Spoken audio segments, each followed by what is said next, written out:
कहती है माँ तुम मिलने नहीं आ सकती। माता कहती है मेरा हृदय रोता है, मेरे आंचल का दूध बहता है तुझे गले लगाने के लिए, पर पिता सम्मुख में खड़ा है। पिता सम्मुख में खड़ा है, कैसे तुझे गले लगाऊं?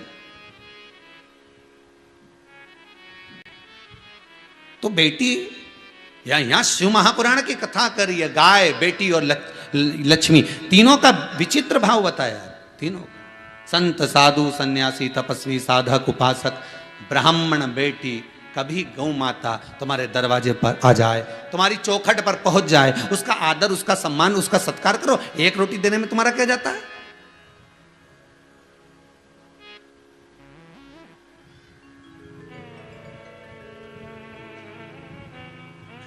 अरे गुरुजी तुम तो अपनी अपनी लगाओ, तुम तो व्यासपीठ पे बैठ जाओ तो अपनी अपनी बोलता रहो। एक रोटी देने में हमारा कहीं नहीं जाए, पर वही एक को दो नहीं तो फिर दूसरी आके खड़ी हो जाए 9 बजे, फिर तुम तो अपनी अपनी लगाओ।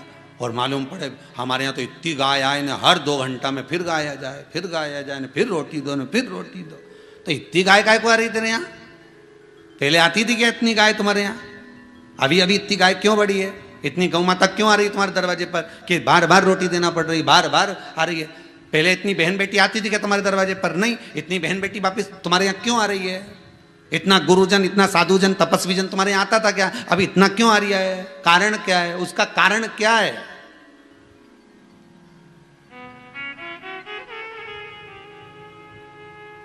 जब तुम्हारे यहाँ गाय ज्यादा आने लगे, जब तुम्हारे यहाँ बहन बेटी बड़े प्रेम से बात कर कर तुम्हारे यहाँ बार बार आने लगे, भले काका बाबा की बहन बेटी आए पर तुम्हारे यहाँ आ रही है, और तुम्हारे यहाँ संत साधु गुरुजन अगर बार बार आ रहे हैं तो उसमें तुम्हें आनंद की अनुभूति होना चाहिए कि समझ लेना अब भोलेनाथ ने मेरा हाथ पकड़ लिया है।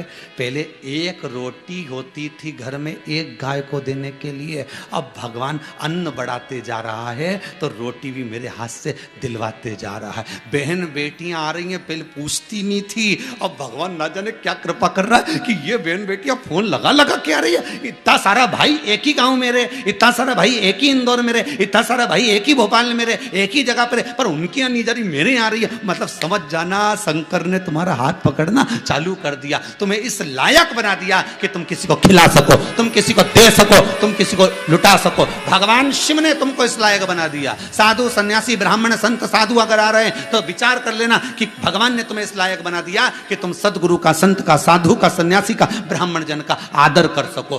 तुम्हारे ऊपर भगवान की अब धीरे धीरे कृपा होना चालू हो गई। ये विश्वास रखो आप भीतर से कि तुम्हें भगवान ने इस लायक बनाया। अब अपने को दोष नहीं देखना हो, नहीं तो तुम पत्नी का कहना में आ जाओ, पहले तो आती नहीं थी। आना नहीं हो, कह देना उसको भी, ए जगदम्बा, ए चंद्र घंटा, कुसमांडा, स्कंदा, तेरा हाथ जोड़ो, बड़ी मुश्किल से तो प्रेम बढ़ा है, आ रही है, आन दे। देना ही क्या है? एक साड़ी तो देना है, एक साड़ी। और बहन बेटी को साड़ी की प्रीता नहीं होती, बहन बेटी को मीठी वाणी की प्रीता होती है। एक बार फोन लगाकर बोल लो, जीजी कैसी है री, आ जाना आपकी बार राखी पे हो, राखी पे अपन चलेंगे सीओर तुम्हारा, आ जाना आपकी बार।